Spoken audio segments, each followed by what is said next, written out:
Hemos leído en el libro de Marcos, siguiendo la serie de Marcos, en el capítulo 4, versos 21 al 34, que es una continuación o un adendum de lo que es la parábola del sembrador. Hay varias cosas que se agregan acá y que las vamos a ir compartiendo en esta mañana. Así que sea el Espíritu Santo poniendo palabras en mi boca, de tal manera que usted sea edificado y yo sea edificado.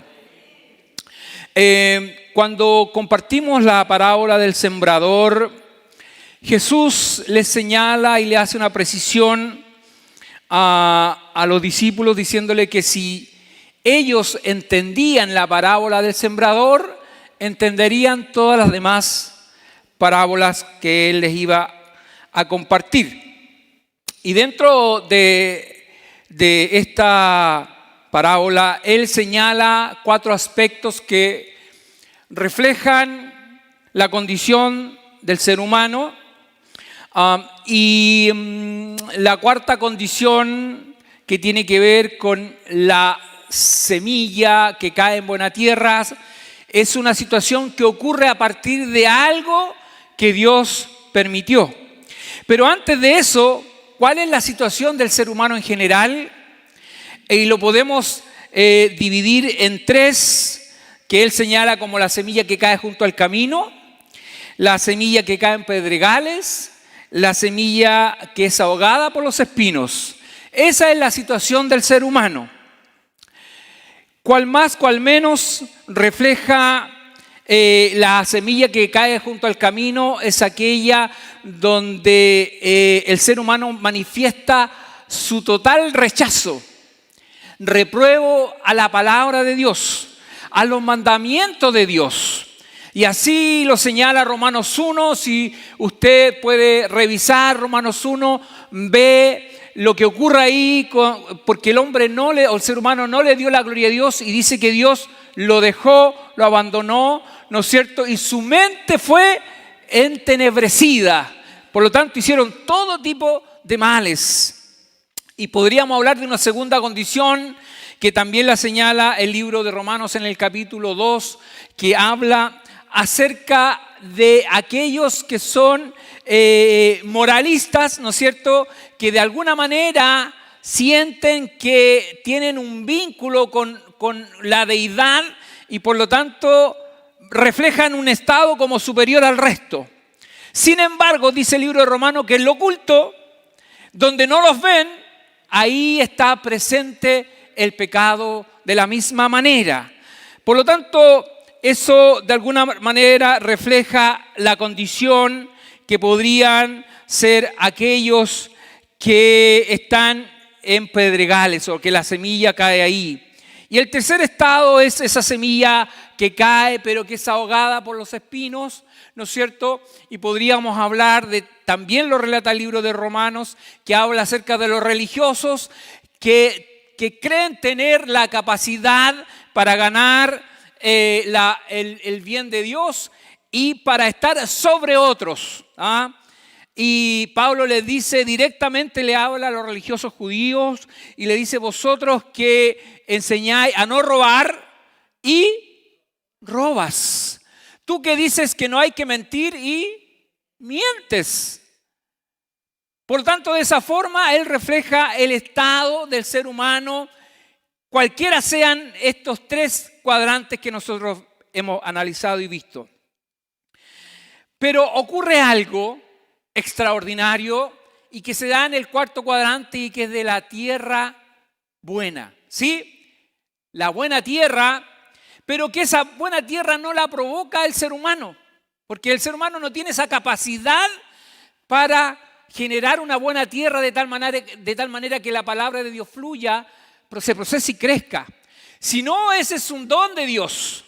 Él es el que prepara eso. Por lo tanto, en los 3 cuadrantes anteriores que vimos, que junto al camino, pedregales o espinos, en cualquiera de las condiciones que el hombre se sienta que está, Dice la palabra del Señor, y lo dice también Romanos 3:25, si no me equivoco, que estamos perdidos en nuestros delitos y pecados. ¿Por qué? Porque el hombre no busca a Dios.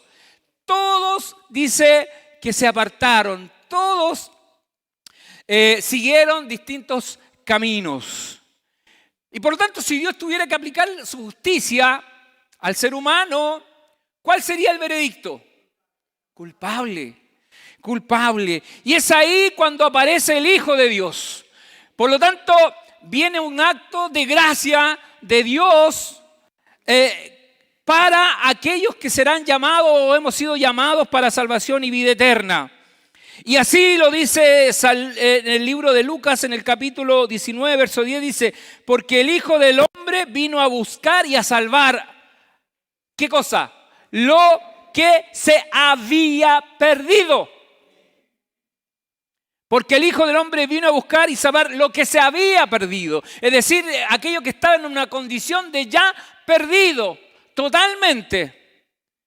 Y en ese estado viene el Señor entonces y genera este cuarto cuadrante que es la buena tierra.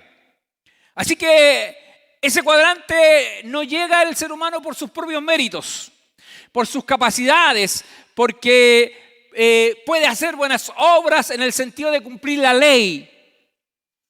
No lo puede hacer. Y de esa manera, entonces, es el Señor es el que llama. ¿Sí? Él es el que llama. ¿A quiénes llama? Dice el libro de Romanos en el capítulo 8, verso 31, dice, a los que antes Él conoció, desde la eternidad. A estos dice que los predestinó. Y a los que predestinó Él llamó. Y a los que Él llamó, Él los justificó porque no había forma de que el ser humano se justificara ante Dios. Por lo tanto, Él lo justificó.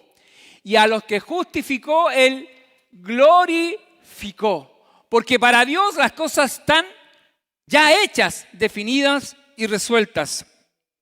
Así es que de esa manera, entonces, es el Señor el que prepara la buena tierra para que la semilla pueda germinar. Y de esa manera se puede llevar fruto 30, 60, 100 por uno, dice la palabra del Señor. Es posible porque el crecimiento lo da el Señor. Amén. No es uno, sino que lo da el Señor. Así que cuando nosotros miramos en la Escritura podemos decir, bueno, miremos a ver, veamos un comparativo de frutos y que nos sirva a nosotros como referencia. Bueno, miramos a Pablo, un hombre que la palabra del Señor caló profundo, se generó un gran semillero, ¿no es cierto? Y él dio fruto, si nosotros pudiéramos analizarnos con nuestra mente racional, 100 por 1, ¿no es cierto? Pero a lo mejor Timoteo no, cuando partió. ¿Se dan cuenta que Timoteo dice que era un poco temeroso, él era joven, tímido, ¿no es cierto? Pero Pablo lo comienza a alentar, a avivar, ¿no es cierto?, el don que él había recibido, y vemos a un Timoteo que parte muy temeroso, quizás dando un fruto muy pequeño, pero a lo largo de la historia, el ciclo de vida de creyente, yo no tengo ninguna duda que Timoteo dio tremendo fruto y la iglesia fue edificada. Podíamos ver a Tito también, lo mismo.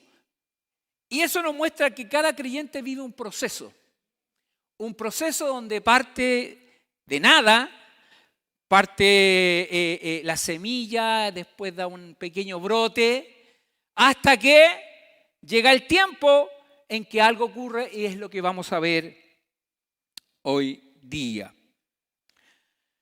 Entonces, la lectura que hemos hecho esta mañana tiene 3 aspectos que vamos a comentar. Uno es la luz recibida, debe reflejarse en nosotros porque somos conductores de la luz de Cristo. 1. 2. El crecimiento de la semilla lo da Dios. Nosotros por más que vamos a mirar, si sembramos en nuestro patio algo, podemos ir todos los días a mirar y no vemos nada, ¿cierto? No vemos nada y vamos y nos damos vuelta y miramos, no pasa nada. ¿Ah? Miramos si está húmedo el terreno, investigamos cuánta agua tenemos que echarle, porque a veces nos pasamos de agua, ¿cierto? Pero llega un momento que brota de manera extraordinaria esa semilla. Yo cuando estaba estudiando esta palabra me recordaba de una parra que nos regaló nuestra hermana María, que está aquí con nosotros, María Barraza, y ella era un palo así. Ya. Juanito, que es un experto en Juanito Orozco, me ayudó. En realidad yo le ayudé a él porque él mire, me la di de grande. ¿Ya? No, Juanito me dijo, ya pastor, aquí, caemos acá, más hondo, me decía, hay que darle profundidad. Y después me dijo, tiene que aprensar bien la tierra para que no le entre aire, nada, y agüita. Ya, pues, y pasaban los días, y la higuera estaba ahí, un palo. Pero es increíble lo que la naturaleza es. Fíjese que de repente me olvidé de ir a mirar la higuera. Y a los días habían unas tremendas hojas arriba y que todavía están y está dando brote. Entonces, así es la vida, ¿no es cierto?, vegetal. Y es lo que Jesús hace referencia en este texto que vamos a compartir. Así que parte entonces diciendo, lo uno habla del verso 1 al 24, que no hay nada oculto que no haya de ser manifestado. Y lo relata tan claro ahí, porque Jesús sigue conversando con los discípulos. Esta es una continuación de la conversa que tiene Jesús con sus discípulos, ahí explicándole la parábola. ¿Ah? Y Jesús siempre, él como un gran maestro, como un gran profesor, que aquí hay varios, ¿no es cierto? Él comienza a enseñar por medio de las preguntas. Y dice, entonces, yo lo voy a parafrasear, pero dice, ¿cuál es el sentido de andar con luz y no tener la disposición, no tenerla para que alumbre? ¿Cuál es el sentido de andar con luz? Si la vamos a meter debajo de la cama, él dice, en otra versión, ¿no es cierto? Dice el Almud, pero ¿cuál es el sentido de esto? Si en el fondo, ¿para qué usamos la luz? ¿Para qué usted usa la luz? Para alumbrar el lugar donde está, ¿no es cierto? Para poder hacer sus actividades, el que tiene que trabajar, ¿no es cierto? Muchas veces temprano en la mañana. La luz siempre es necesaria. Entonces, la necesitamos. Así es que, de esta manera, la luz es similar al efecto que provoca la semilla. Está vinculada. Porque la semilla lo que da es finalmente el fruto. Después del tiempo que tiene que estar, da un fruto. Bueno, la luz de Cristo también en nosotros quizás puede aparecer muy tenue, medio a media luz, pero en la medida que los días van pasando, el tiempo va pasando, esa luz comienza a tomar fuerza. Amén. Y esa es la luz que Jesús le está diciendo a ellos que ellos deben reflejar. Jesús está hablando de Él mismo, porque Él es la luz, ¿sí? Él es la luz en medio de las tinieblas. Así que todo creyente entonces tiene que alumbrar con esa luz que ha recibido del Señor. O sea, debemos brillar. Eso es lo que está enseñando en esta mañana. De esa forma entonces tenemos que dejar que la palabra del Señor tome pleno control de nuestras vidas. Eso es lo que tiene que ocurrir. La palabra del Señor tiene que penetrar en nuestro interior, tiene que afectar nuestras disposiciones, nuestros pensamientos, nuestras palabras, nuestra forma de comunicarnos, lo que enseñamos, lo que hablamos con otros, nuestros escritos, toda nuestra vida tiene que estar en torno a la palabra de Dios. Porque somos seres integrales en el Señor, ¿o no? O mientras estamos aquí, Señor, clamo a ti, para afuera, somos terribles de ahí para allá, ¿o no? Tenemos que ser seres integrales, ¿no? ¿Sí? ¿Dónde tiene que partir nuestra iglesia? La casa, con los nuestros, ¿no es cierto?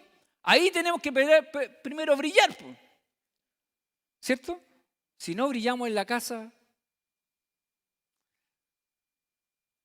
aquí es un mero trámite, ¿cierto?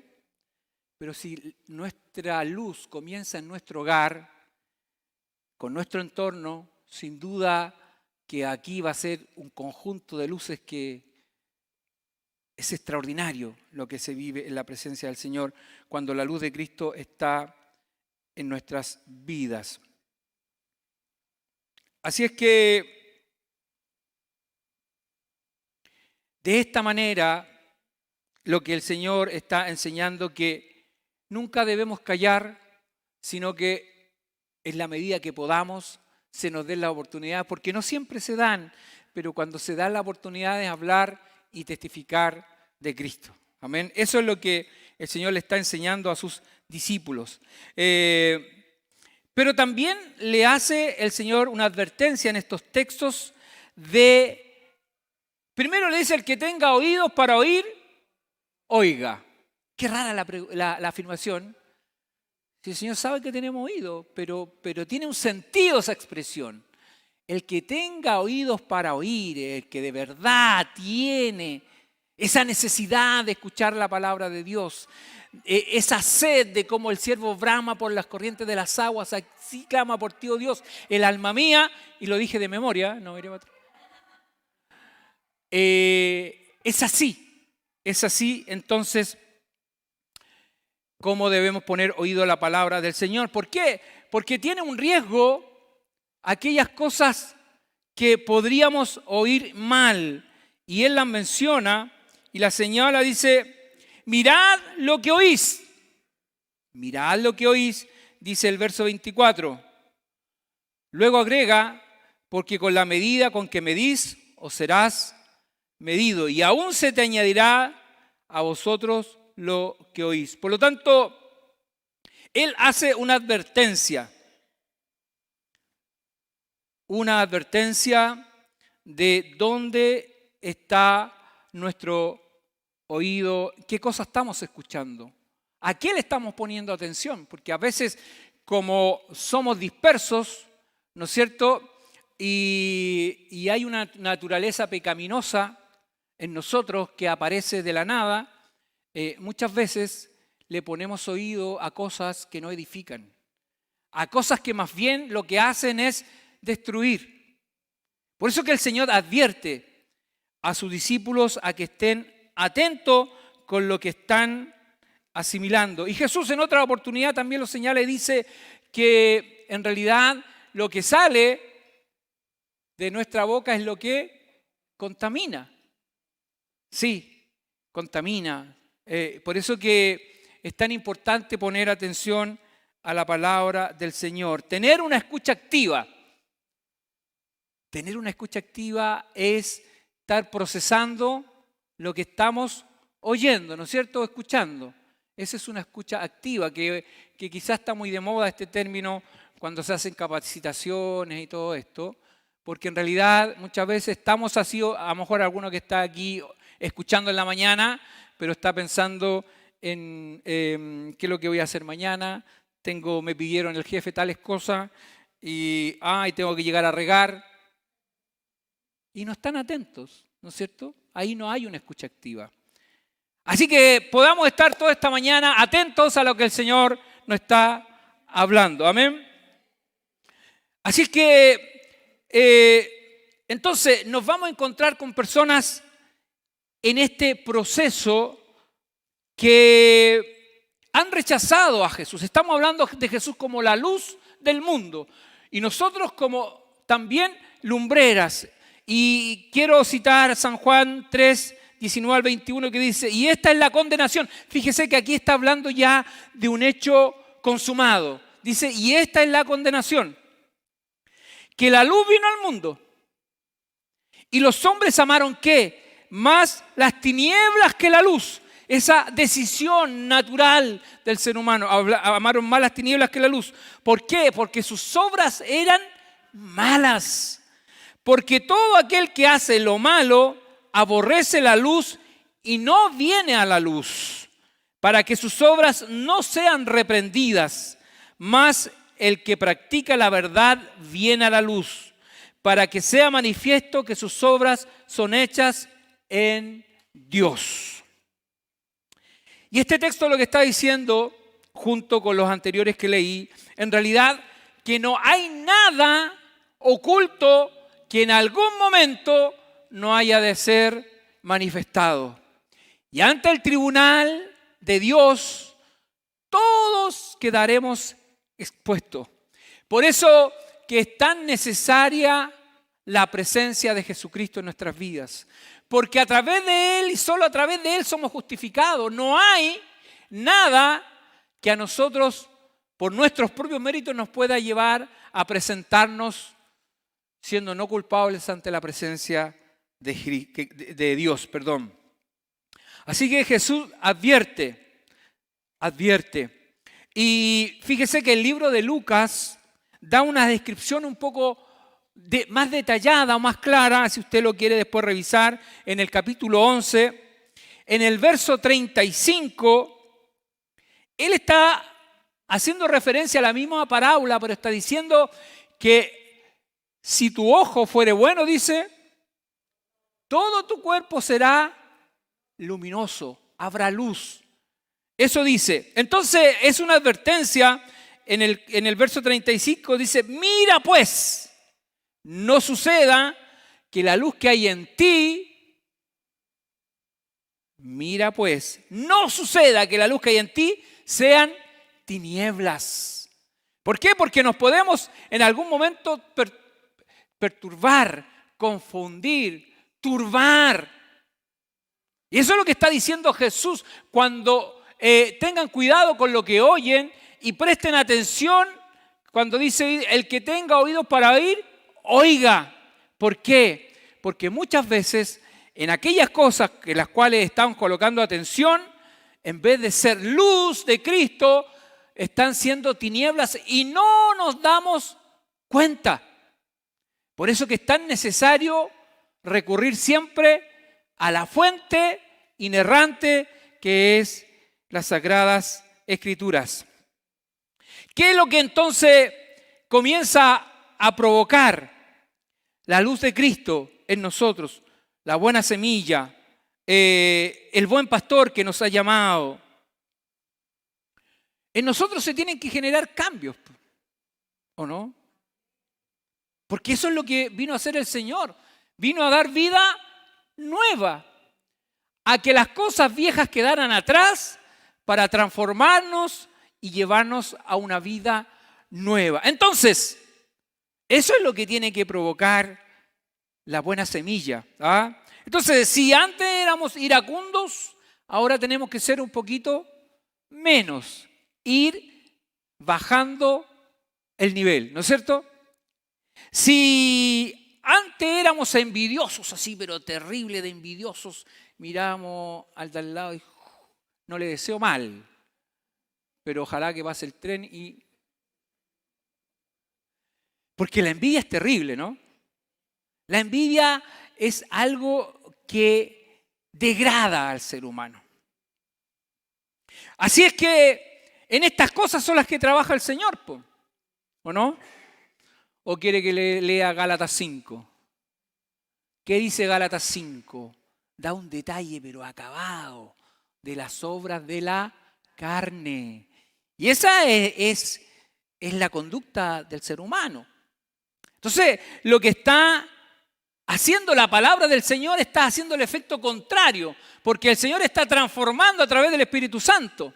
¿Amén? Y esas obras de la carne que son que crecen como la mala hierba, el Señor la está transformando en el fruto del Espíritu. Amén. Así es que si antes éramos tan sucios para hablar, ahora el Señor ha ido cambiando nuestro lenguaje. Amén. Si antes éramos tan duros y tercos para hablar, ahora lo hacemos con un poquito más de amor. ¿Ah? Sí, pues, nos está pillando el Señor esta mañana.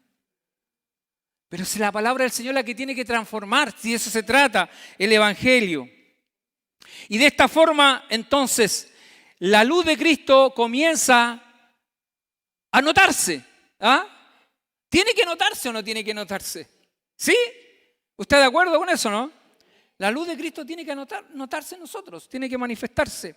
Y así, por lo tanto, el Señor, aclarando esto en los primeros versos acerca de la luz, pasa y le explica lo que ha sido y lo que es en realidad el proceso de cada creyente. En los versos 26 al 29 le señala, le da una explicación tan técnica que los hermanos que conocen de agricultura lo pueden entender perfectamente, pero de alguna manera él hace una correlación entre lo que es el reino de Dios, cómo se produce el reino de Dios, cómo actúa a través de la semilla y explica.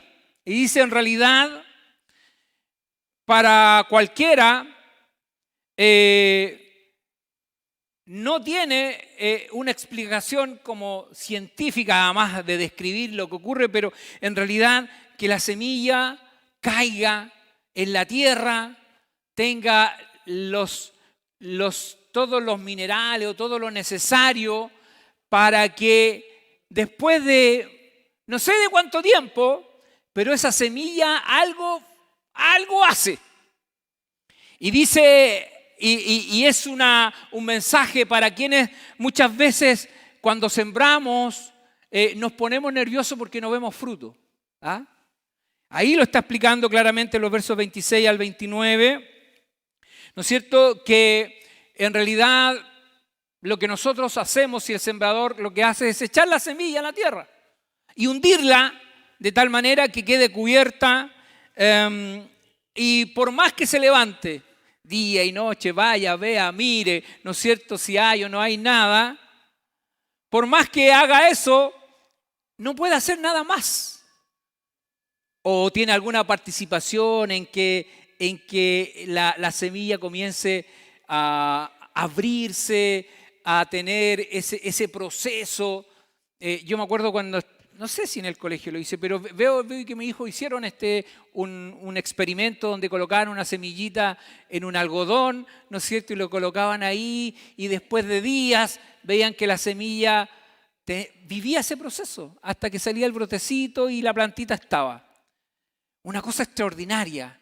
Bueno, por más que nosotros, más allá de sembrar la semilla y de estar como pendiente de lo que irá a pasar con esa semilla, no podemos hacer nada más. Porque en realidad el que trabaja en esa semilla es el Señor.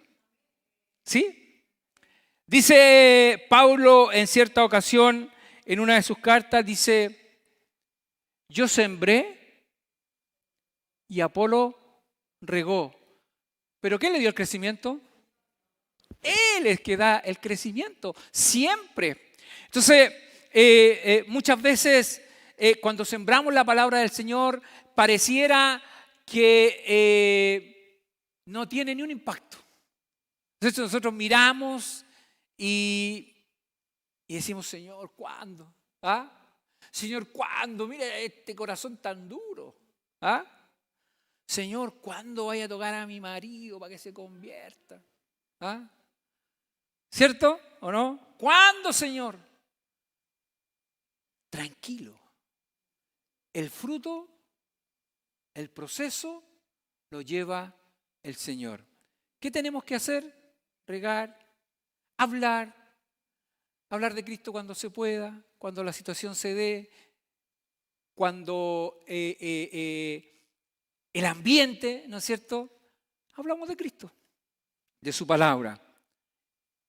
Y con la fe, con la esperanza de que esa semilla sembrada en algún momento del tiempo va a dar el brote que tanto esperamos, que quizás por años Porque el tiempo no es suyo ni mío. ¿De quién es el tiempo? Es del Señor, es el que da el crecimiento. Nuestro deber es sembrar y regar. Sembrar y regar. Amén. Así es que dice, y quiero citar a William Hendrickson en uno de sus comentarios justamente de este texto, dice, quizás no sea posible describir claramente el crecimiento en santidad que ocurre de un día para otro. No es posible describir tal progreso del reino de Dios en la vida de la gente.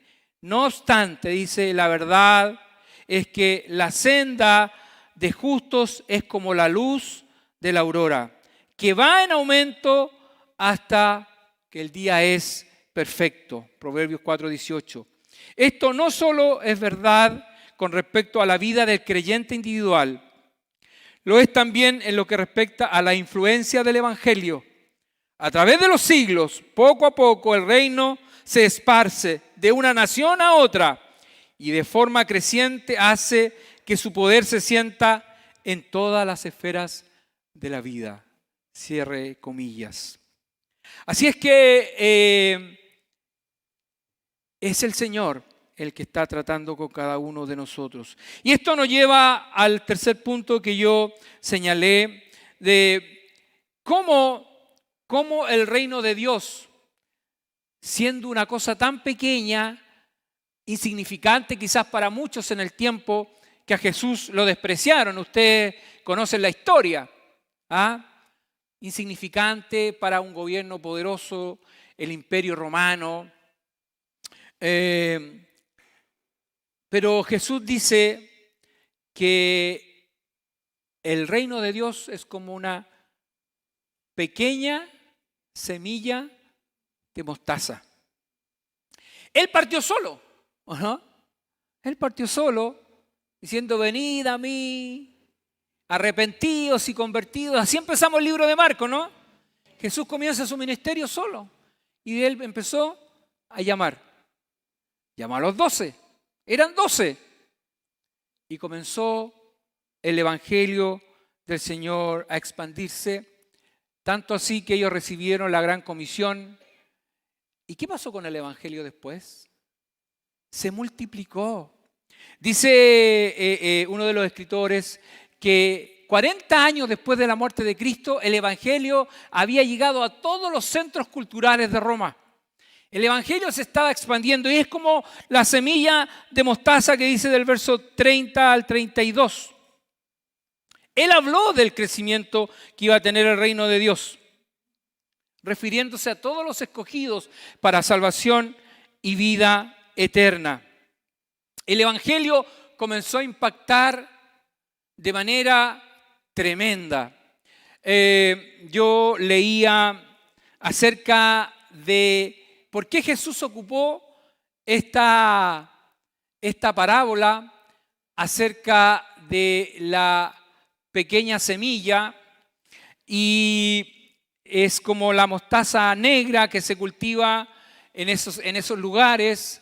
Era la semilla más pequeña. De hecho, en la ilustración muestran como un pequeño puntito en la yema del dedo. Así, la semilla de mostaza.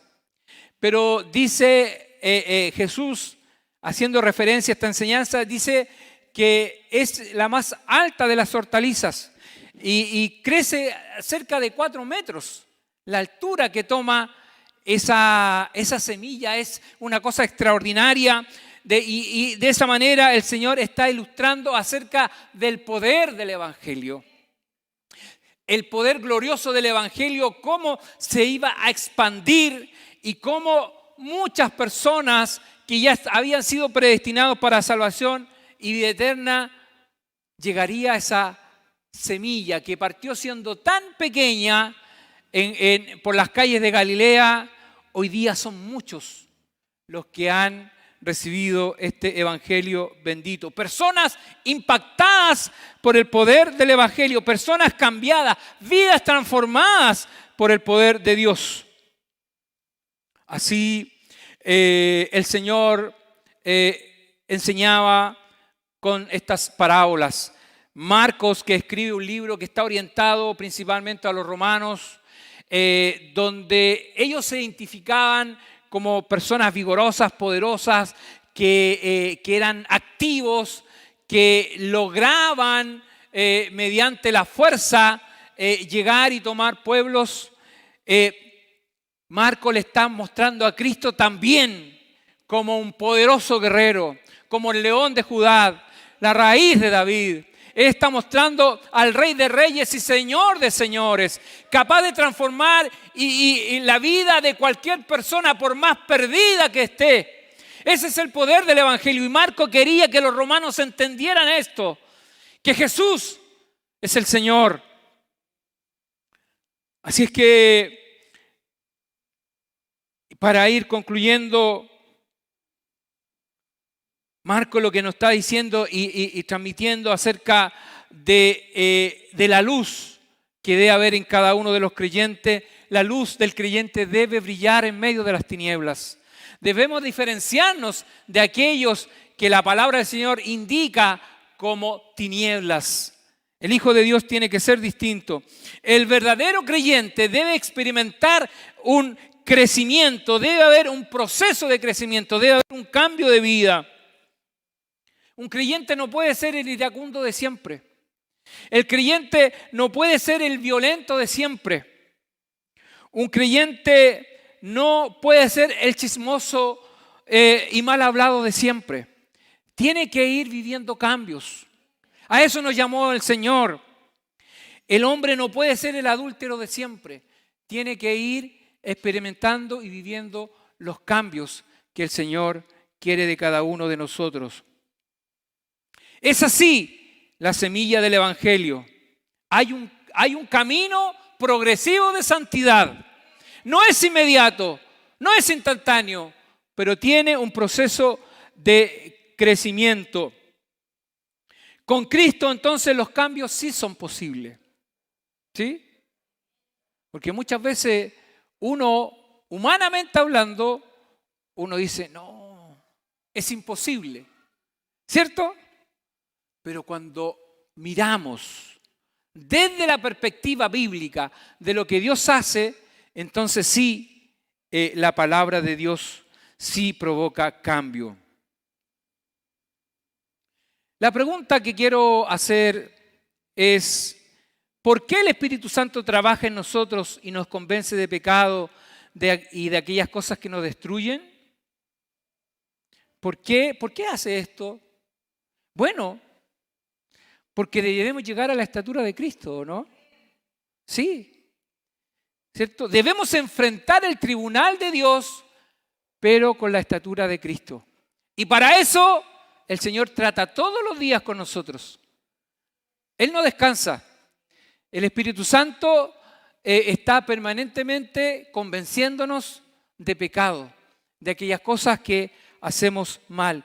Y ese día en que la iglesia de Cristo, ese día glorioso, en que el Señor venga, en que todos estemos a la altura que Él espera que estemos, porque eso va a ocurrir. Y eso va a ocurrir no porque yo lo provoque, sino que porque el Señor lo está provocando. Porque el que comenzó la buena obra en nosotros, Él la perfeccionará. Y la perfeccionará hasta el día de su venida. Por eso que hay un texto en Apocalipsis, en el capítulo 7, y con esto quiero terminar, donde ese día va a ser glorioso y dice, después de esto miré y aquí una gran multitud, dice, la cual nadie podía contar, dice, de todas las naciones y tribus y pueblos y lenguas que estaban delante del trono y en la presencia del Cordero de nuestro Señor, dice, vestidos de ropas blancas y con palmas en las manos, y clamaban a gran voz diciendo, la salvación pertenece a nuestro Dios, el que está sentado en el trono, y Él es el Cordero. La salvación pertenece a Dios y Él es el que nos ha dado la salvación y la vida eterna. Serán millares, millones de personas lavadas y redimidas por la sangre del Cordero. Dice, vestidas de ropas blancas y alabando y bendiciendo al que dio su vida en la cruz, al que dio su sangre, al que nos lavó, nos perdonó de todos nuestros pecados, no siendo dignos y merecedores. Él nos hizo dignos de salvación y vida eterna. A Él bendecimos en esta mañana, a Él exaltamos, a Él glorificamos. Estaremos en su presencia por la eternidad. Aquel que dio su sangre, que nos lavó y nos limpió de todos nuestros pecados y ha hecho de cada uno de nosotros una nueva criatura. Por eso que venimos a su presencia con actitud de gracia, para dar gracia lo que de gracia hemos recibido. Bendita palabra del Señor. Póngase de pie. Póngase de pie. Dios eterno, Señor bendito, te exaltamos, te glorificamos. Señor, te damos gracias porque tu palabra es fiel y verdadera. Tu palabra nos enseña, Señor, que tú nos has llamado, que tú nos has elegido. Estando muertos en nuestros delitos y pecados, Señor, tú cambiaste el curso de nuestras vidas. Señor, tú viniste a salvar lo que estaba perdido. Perdido, Señor. En tu amor y misericordia, Señor, tú nos conociste desde la eternidad, nos predestinaste para salvación y vida eterna. Por eso que hemos sido llamados, porque tú nos elegiste, Señor, por misericordia. Somos salvos por gracia, no siendo merecedores. Tú, Señor, nos has llamado para ser parte de la familia de Cristo. Oh Señor, te alabamos y te bendecimos. Y te pedimos, Señor, esta mañana que sigas tratando con cada uno de nosotros. Hay cosas en nuestras vidas que necesitan, Señor, ser corregidas. Necesitamos que tu palabra se siga procesando día a día en nuestro interior. No dejes, Señor, nunca de trabajar en nuestros corazones. Que tu Espíritu Santo siempre nos esté amonestando, siempre nos esté corrigiendo, nos esté redarguyendo, Señor, de aquellas cosas que te desagradan, aquellas cosas que están mal ante ti. Corrígelas, Señor. Corrígelas. Corrige, Señor. Corrige lo que no te agrada, lo que está mal ante tu presencia, aquellas cosas que no apartan de ti. Señor, quita toda carnalidad de tu pueblo en el nombre de Jesús.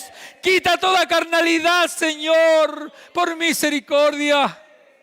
Oh, Señor, ayúdanos cada día. Oh, Señor, y esa semilla que también estamos compartiendo con nuestros seres queridos, con nuestro entorno, aquella semilla que se predica, Señor, en la calle, que esa semilla a su tiempo, en tu tiempo, Señor, no en el nuestro, en tu tiempo, Señor, del fruto. Permítenos, Señor, en el tiempo poder ver ese fruto en aquellas personas por quienes estamos orando permanentemente. Descansamos y esperamos en ti, Señor. Descansamos y esperamos en ti. No sabemos cómo ocurre, pero sabemos que la semilla fue sembrada. Sabemos, Señor, que la semilla está ahí y que germinará en el tiempo, Señor, que tú así lo señales. Mientras tanto, Señor, como iglesia, seguimos orando, seguimos clamando. Seguimos unidos, Señor, en oración. Venimos ante tu presencia, Señor, para exaltarte, para bendecirte, para darte gracias, porque tú has sido bueno y misericordioso. Señor, la gloria y la honra sea para ti siempre. Amén.